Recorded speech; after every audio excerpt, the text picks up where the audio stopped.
काले धन के सारे रास्ते बंद करने में लगे हैं और दूसरी तरफ भारत बंद करने में लगे हैं। नोटबंदी पर हंगामे के बीच विपक्ष बिखर गया है। नोटबंदी पर मोर्चाबंदी बेअसर हो गई है, क्योंकि वाम दलों के भारत बंद से ज्यादातर पार्टियां दूर रहीं और बिखराव अब साफ दिख रहा है। कौन कहता बेवजह? विपक्ष पूरी तरह united, completely united. Ram Gopal ji तो अभी बताया आपने, we're all together। क्या राम गोपाल जी? All together. अलग अलग पार्टी का अलग अलग प्रोग्राम हो सकता है, वो तो हो ही सकता है, बट फोकस एक ही है। इस बयान के बाद कुछ कहने की जरूरत नहीं, लेकिन हम साथ साथ हैं ये दिखाने की विपक्ष की कोशिशें जारी हैं।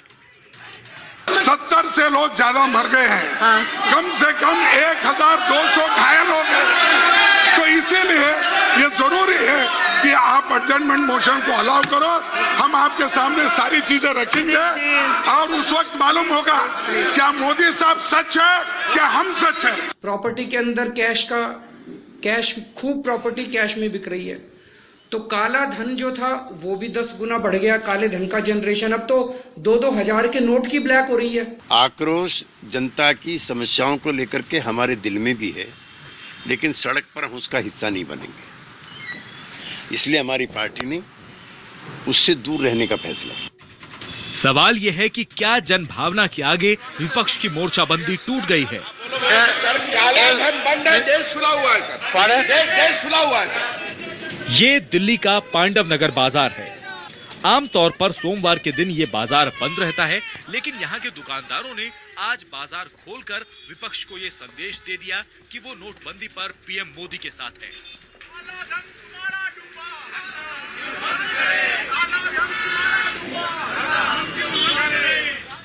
नीतीश कुमार जैसे कई विरोधी भी खुलकर नोटबंदी का समर्थन कर रहे हैं। तो क्या आम जनता की आड़ में सियासत कर रहे कुछ नेताओं की पोल खुल गई है? आज इसी मुद्दे पर होगा आर पार। और अब करते हैं नोटबंदी पर बिखरे विपक्ष का विश्लेषण, जो आपको बताना समझाना जरूरी है सरल भाषा के अंदर। एकजुट विपक्ष के दावे की निकल गई हवा, पंचर हो गया ये दावा। कैसे?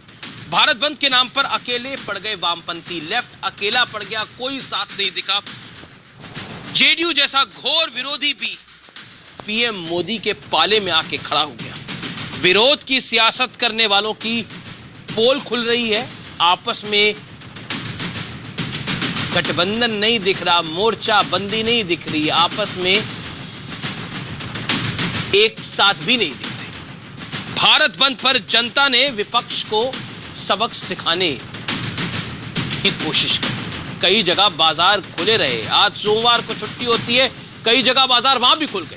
हालांकि विपक्ष का आरोप है वो बीजेपी सपोर्टेड बाजार है। चलिए अब मैं रुख करता हूं सीधे तौर पर अपने पैनल का, क्योंकि आज बड़ा पैनल है। Sambit Patra, ruling party Bharatiya Janata party के प्रवक्ता, संजय झा कांग्रेस के प्रवक्ता, सुधीन भदौरिया मेरे साथ जुड़ेंगे प्रवक्ता बीएसपी के, प्रीति शर्मा मेनन प्रवक्ता आम आदमी पार्टी की, राजीव रंजन झा मेरे साथ होंगे प्रवक्ता जनता दल यूनाइटेड की, और मेरे साथ फोन लाइन पर डॉक्टर महेश शर्मा भी जुड़ेंगे, क्योंकि आम आदमी पार्टी ने कुछ गंभीर आरोप या फिर कहें कुछ आरोप लगाए हैं महेश शर्मा पर, क्योंकि उनके घर में एक शादी है। चलिए मैं सबसे पहले इस डिबेट की शुरुआत करता हूं संजय झा से। Sanjay Jha, my straight question to you tonight and it is a big one. मेरा पहला सवाल आपसे यही होगा, क्या आपको लगता है विपक्ष की मोर्चाबंदी, विपक्ष की गोलबंदी मोदी सरकार के खिलाफ पंचर होती हुई दिख रही है?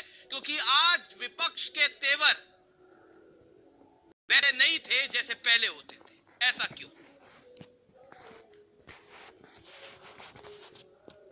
देखिए अमीश जी, हकीकत यही है कि भारत के 130 करोड़ लोगों के लिए विपक्ष एकजुट होकर मोदी सरकार की तानाशाही और उनकी निर्दयी राजनीति का चुनौती दे रही है। अब आप ये सोच लीजिए अमीश जी कि लगभग 80 से 90 लोगों की मृत्यु हुई है। अब आप ये समझिए कि उनके परिवार का क्या हाल होगा, उनके रिश्तेदारों का क्या हाल होगा, उनकी क्या गलती थी और इसकी जवाबदेही किसकी है? और यहाँ देखिए कि नरेंद्र मोदी जी और उनकी सरकार यहाँ पर घड़ियाल के आंसू बहाते हैं, लेकिन उनके लिए एक शब्द नहीं। और आज भारत का ये हाल है अमीश जी कि एक तरीके से आप किसी भी नुक्कड़ पे जाइए, किसी भी गांव पे जाइए, तो आपको मालूम है, आप तो एक बिजनेस चैनल भी चलाए हुए हैं, कि भारत में एक आर्थिक आपातकाल की स्थिति हो चुकी है। अंतरराष्ट्रीय अर्थशास्त्री कह रहे हैं और डॉक्टर मनमोहन सिंह ने भी कहा था कि भारत की जीडीपी 2 से 3% कम होगी। पर मनमोहन सिंह अर्थशास्त्री के साथ, अभी मनमोहन सिंह, डॉक्टर मनमोहन सिंह अर्थशास्त्री के साथ पूर्व प्रधानमंत्री भी हैं, कांग्रेस के बड़े नेता भी हैं। मनमोहन सिंह तो वही लाइन लेंगे जो आप उनको देंगे। अब एक मिनट अमीश जी, कौशिक बासु का कम से कम उनका तो तिरस्कार मत कीजिएगा। राजनीतिक जो भी रंग भारतीय जनता पार्टी लाई वो तो दूसरी बात है, लेकिन हकीकत और सच्चाई यही है कि आज आम आदमी, गरीब, व्यापारी, खुदरा व्यापारी, किसान जी जो कहते हैं कि भारत का एक मिडिल क्लास, उसको जिस तरीके से मोदी सरकार ने एक निर्दयी, मैं समझता हूं कि बहुत ही निकम्मी सरकार है, क्योंकि ये इन्होंने उनकी तकलीफों की, उनकी मुसीबत पर एक शब्द नहीं कहा। संजय जी, पर मेरा सवाल विपक्ष को लेकर था। विपक्ष लामबंद था, विपक्ष गोलबंद था, इतने लोगों की जाने गई है, बंदी नहीं दिख रही जिम्मेदारी जी, लेकिन विपक्ष लामबंद था, गोलबंद था, बड़े बड़े शब्द थे, लेकिन ना वो गोलबंदी है ना वो लामबंदी है, अलग थलग पड़ा हुआ है विपक्ष। अलग अलग आप अपनी लड़ाई लड़ रहे हैं, कोई बंगाल में लड़ रहा है, कोई दिल्ली में लड़ रहा है। मैं मुंबई में रहता हूं, जो भारत का एक कमर्शियल राजधानी कहा जाता है, वाणिज्य का राजधानी। यहां पर आप देखिए क्या हाल है। यहां पर मेरे घर के बगल में एटीएम्स में पैसे नहीं है लोगों के पास। कितने लोग कहते हैं कि बैंक के पूरे ब्रांचेस में पैसे नहीं है। अब भारत का हर आदमी जो एक क्यू में खड़ा है, मोदी जी कहते हैं ये गुनहगार है, ये जो है ये काला धन का भ्रष्टाचारी है। मैं जवाब ले लेता हूं। इस तरीके का आरोप लगा रहे हैं। और जो लोग बड़े बड़े मगरमच्छ है, वो लोग तो लंदन में बैठे हुए, जैसे छोटा मोदी, ललित मोदी, उनका तो पूरा पैसा विदेश में लगा हुआ है। ओके, उनकी पूरी संपत्ति तो विदेश में बैठी हुई है। On the very first question, Congress gets attacking. Okay, Sanjay Jha, you made your point. Sanjay Jha, you made your point. लेकिन मैं एक फैक्ट डिनोट करना चाहता हूं। नोटों पर 500 और 1000 के नोट पर एक जरूरी जानकारी देना चाहता हूं। संजय झा, आपको भी ये जानकारी सुननी चाहिए। 500 रुपए के 1/3 नोट सर्कुलेशन में नहीं थे जब ये नोट बैन हुआ। 1000 रुपए के 2/3 नोट सर्कुलेशन में नहीं थे जब ये नोट बैन हुआ। ये सूत्रों के हवाले से खबर है, आरबीआई के सूत्रों के हवाले से खबर है। ये नोट नहीं थे, ये नोट कहां थे, किसके गोदाम में बंद थे, कहां होर्डेड थे, ये सवाल सोचने वाला है। जो हम बार बार नोटों की दुहाई दे रहे हैं कि नोट मार्केट से कम हो गए। 1000 रुपए के 2/3 नोट और 500 के 1/3 नोट सिस्टम में काम नहीं कर रहे थे। Sanjay Jha, you made your point sir. मैं सीधा संबित पात्रा का रुख करता हूं। संबित पात्रा, क्या आपको लगता है आम आदमी के नाम पर जो गाड़ी चलाने की विपक्ष कोशिश कर रहा है, जिस गाड़ी से आपको नुकसान पहुंचाने की कोशिश कर रहा है, उस पर आप क्या कहते हैं? क्योंकि प्रधानमंत्री तो कल ही बोल चुके हैं, हम भ्रष्टाचार बंद कर रहे हैं और ये भारत बंद कर रहे हैं। What is your take Sambit Patra? Quick reaction Sambit. देखिए अमीश जी, मुझे ना तो बहुत चिल्लाने की और ना बहुत बौखलाहट दिखाने की आवश्यकता है जी। बड़े शांति से पहले तो मैं आपके चैनल के माध्यम से जनता जनार्दन का चरण स्पर्श करता हूं, उनको सैल्यूट करता हूं। संबित, हाँ, उनको दिक्कत हो रही है, मगर दिक्कत के बावजूद भी इंटरवीन करना पड़ेगा, मुझे रोकना पड़ेगा आपको। संबित, मुझे रोकना पड़ेगा क्योंकि इस समय डॉक्टर महेश शर्मा मेरे साथ फोन लाइन पर है और आम आदमी पार्टी के सर्वे सर्वा अरविंद केजरीवाल ने एक बड़ा आरोप उन पर लगाया है। वो अपने बेटे की शादी, हालांकि उन्होंने बेटी बोला लेकिन उनके बेटे की शादी है, कैसे कर रहे हैं? Doctor Mahesh Sharma, first time आप टेलीविजन पे रिएक्ट कर रहे हैं, ट्विटर पर आपने रिएक्ट करा है, आप क्या कहना चाहते हैं अरविंद केजरीवाल और उनकी पार्टी को? He is getting too personal. ये शादी ब्याह पारिवारिक रिश्ते हैं, ये मैं समझता हूं इसमें कोई जवाब देने की जरूरत नहीं है। लेकिन केजरीवाल जी को ये जानना चाहिए कि वो एक जिम्मेदार पद पर, मुख्यमंत्री के पद पर सुशोभित हैं। उस पद की गरिमा का ख्याल रखते हुए मैं समझता हूँ कि उन्हें हक है ये जानने का, एक लोकतांत्रिक देश में, कि मैं बताना चाहता हूँ कि शादी के अंदर एक एक पैसा बैंक अकाउंट के थ्रू खर्च होगा। शादी के अंदर बिना दहेज के हमने 1 रुपए लेकर ये शादी की है।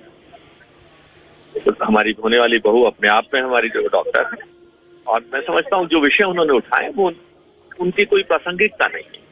जिन्होंने 2.5 लाख रुपए की रकम का कहा है, 2.5 लाख रुपए किसने कहा कि 2.5 लाख रुपए खर्च करने की सीमा नहीं, बैंक से निकालने की सीमा है। दूसरा जो उन्होंने कहा है, तो मैं समझता हूँ एक एक पैसा उसका खर्च बैंक के थ्रू किया गया है और वो जानने का उन्हें हक है। लेकिन इस तरह से इस शादी ब्याह के रिश्तों को इस तरह से उन्हें ट्वीट कर वो एक सस्ती लोकप्रियता लेना चाहते, वो शायद उनकी आदत बन चुकी है। मैं समझता हूँ कि लोग सस्ती लोकप्रियता के लिए वो कुछ ना कुछ कभी ये भी भूल जाते हैं कि कभी मुझे मंत्री होने के नाते शायद हम लोगों को किसी तरह के आंदोलनों में शामिल नहीं होना, सब चीजों को मैं समझता हूँ इन लक्ष्मण रेखाओं को भी लांघ जाते हैं। अब दिल्ली की जनता पहचान चुकी है कि जी जी शुक्रिया डॉक्टर महेश शर्मा आपका अपना रिएक्शन देने के लिए। डॉक्टर महेश शर्मा हमारे साथ लाइव और एक्सक्लूसिव थे। संबित पात्रा, मैं आपकी बात आता हूँ, प्लीज गो अहेड।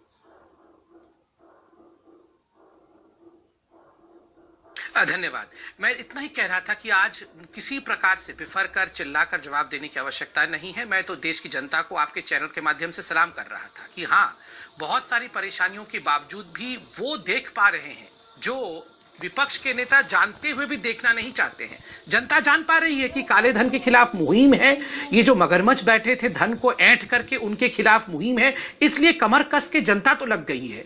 मगर आप बौखलाहट देखिए विपक्ष पार्टी की, और ये बौखलाहट ऐसी ही नहीं है। अभी आपने जो आंकड़े बताए कि बहुत सारे, मैं तो आंकड़े नहीं जानता, मगर आपके जो भी सोर्सेज हैं, जो आरबीआई के सोर्स आप कह रहे हैं कि बहुत बड़े मात्रा में 1000 और 500 के रूप सर्कुलेशन में नहीं थे, वो कहां थे? ये 5 करोड़ का नेशनल हेराल्ड का स्कैम जिसमें मां बेटे दोनों आज बेल पे बाहर है, वही होंगे और कहां होंगे? आप बताइए, 5000 करोड़ कोई छोटा रकम तो नहीं है। तो स्वाभाविक है जब 5000 करोड़ का रकम बेकार हो जाता है तो बहुत जमीन खरीदे हैं अमित शाह ने बिहार में और पूरे देश में। बहुत मैं आपको बीच में नहीं बोल रहा था, मैं आपकी तकलीफ समझ पा रहा हूं। थोड़ा सा देखिए, आपकी तकलीफ में मैं आपकी तकलीफ समझ रहा हूं, जवाब दे दूंगा सब कुछ, मगर आप प्लीज जरा बयानबाजी बंद कीजिए, मुद्दे पर बात कीजिए। नहीं, ठीक है वो ठीक है। आप थोड़ा सा ऐसे ड्रामेटिक होके मेरे बीच में बात कर रहा हूं संबित जी। अमीश जी मत बोलिए, चाहे थोड़ा प्रेम मन में रखिए। नहीं, मेरे को आपकी प्रेम की आवश्यकता नहीं, वो आपकी प्रेम अपने पास रखिए। मुझे जवाब आपने एक टीवी चैनल में कहा है, देखिए जहां तक ये जो संबित पात्रा ने एक टीवी चैनल में कहा है यदि भारत के 80 लोग की मृत्यु हुई तो ये बलिदान कोई बड़ी बात नहीं है। इन्होंने किसी टीवी चैनल में बोला है, वो पूरे ट्विटर पे लोगों ने लिखा है। कहाँ कहा है? दिखा दीजिए। आपने ये बोला था, मैं चैलेंज करता हूँ, दिखा दीजिए ने कहाँ कहा है? अरे मैं चैलेंज करता हूँ नहीं, मैं चैलेंज करता हूँ, कहाँ लिखा हुआ है? दिखाइए ना। आपने कहा है कि आप दिखाइए ना, आपके पास कुछ है तो दिखाइए ना। भारत के लोगों की जानें गई हैं, उनकी कुर्बानी हुई है, तो ठीक है। प्रवक्ता ने लिखा है, रिश्तेदारों पर एक आपके आंसू नहीं गिरते हैं और आप ऐसी भाषा का इस्तेमाल करते हैं।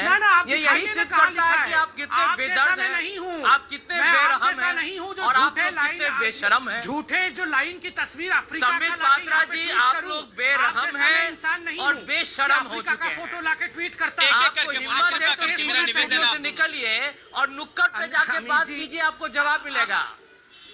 अमीश जी, मैं जरा बात आप जाइए ट्विटर पर पढ़िए ना, ट्विटर पर पढ़िए, वो सब लिखा हुआ है खुलेआम। अनपढ़ लोगों को आप बुलाते हैं, ये अनपढ़ लोगों को मत बुलाइए। देखिए डेकोरम मेंटेन करना चाहिए डिबेट का। ट्विटर आप दिखाइए ना, आपके पास अमीश जी इनका गुरूर देखिए, ये घबरा गए हैं तो इनको आप हमको अनपढ़ कह रहे हैं। अच्छा, कोई जवाब नहीं है तो दूसरे पढ़ी दूसरों की तरह। संजय झा, अब आपने अपनी बात रख ली, 20 सेकंड दीजिए संबित पात्रा को। संबित पात्रा, आपके पास 20 से 25 सेकंड अपनी बात कंप्लीट करिए आप। 25 तो उनको बोलिए जरा गलत बात न करने के लिए। आपका जब समय आएगा आप काउंटर करिएगा, आप पूरी तरह से काउंटर करेगा। लेकिन संबित पात्रा, क्विक रिएक्शन संबित पात्रा। नहीं हो सकता है। देखिए, संजय झा वो इंसान है जिसने षड्यंत्र के नाते अफ्रीका के फोटो को ट्वीट करके हिंदुस्तान में दंगा भड़काने की कोशिश की, मगर फिर भी संजय झा एक्सपोज हुए। केवल संजय झा ही नहीं, पूरी कांग्रेस पार्टी, मनीष तिवारी और आपको याद है और इस प्रकार के लोगों ने जेएनयू के पिक्चर तो दिखाया था, जेएनयू के पिक्चर, मगर हिंदुस्तान की याद है कौन सा पिक्चर था जो आपने अपने आईपैड में प्रूव हो गया कि वो सच्चा था। संबित प्रूव हो गया कि वो सच्चा था। आपको याद है कौन बैठा था ऐसे? वो प्रूव हो गया कि वो सच्चा था। बाय द वे सर, वो प्रूव हो गया कि वो सच्चा था। झूठ आपने बोला था, प्रूव हो गया वो सच्चा था। आप ऐसे ही बैठे थे टीवी स्टूडियो के सामने। प्रूव हो गया संबित पात्रा, याद है इंडिया न्यूज ने और न्यूज नेक्स्ट ने दिखाया था और जी न्यूज ने दिखाया था, वो सच्चा था। कुछ शर्म है, वो सच्चा था, याद है? कुछ शर्म है। नहीं, देखिए हो गया। डिबेट पे रहे। चलिए। ओके विषय पे रहे। 5,000 करोड़ निकल कर माँ बेटे दोनों बेल पे बाहर है। नो नो नो, आप संबित सरकार आप नहीं रहेंगे, ये मैं डिबेट सलाम नोटबंदी करूंगा। पे रोकना तो हमारी जिम्मेदारी है। जी जी ओके संबित मैं आपके पास वापस आता हूँ। देखिए काला काला दिखा, वो काला रंग का दिखा भी रहे हैं, काले धन के खिलाफ लड़ाई है और कुछ काला दिखा भी रहे हैं। मैं सिर्फ काले धन नहीं है भैया, ये रंग थोड़ा ब्लू है। जनता खुद इस जरा देखिए डिबेट नहीं हो गया क्या संजय जी? ऐसे बहस नहीं हो पाएगी। आपने अपनी बात रख ली। अब आपको 10 सेकंड देने पड़ेंगे संबित पात्रा को, 10 से 15 सेकंड। वो अपनी बात कह रहे, फिर आप रिएक्ट करेगा। Sambit Patra 15 second. Sambit Patra quickly 10 second, 10 to 15। देखिए ये राजीव जी भी बैठे हैं और मैं इतना कहना चाहता हूं कि इस पे गंभीरता रखिए। ये बहुत गंभीर विषय है। काला धन जो इतने दशकों तक एक महत्वपूर्ण विषय था, उस पर अटैक हुआ है। स्वाभाविक है कि बहुत तकलीफ कुछ लोगों को हो रही है। जनता को जो तकलीफ है हम समझ रहे हैं, हम उसके निदान के लगे हैं। अगर विपक्ष के पास कोई सवाल आपके खिलाफ मोर्चाबंदी हो रही है, सवाल आप पार्लियामेंट में पात्रा मेरा सवाल आपसे उसका जवाब होना चाहिए। मोर्चाबंदी हो रही है, आप उस मोर्चाबंदी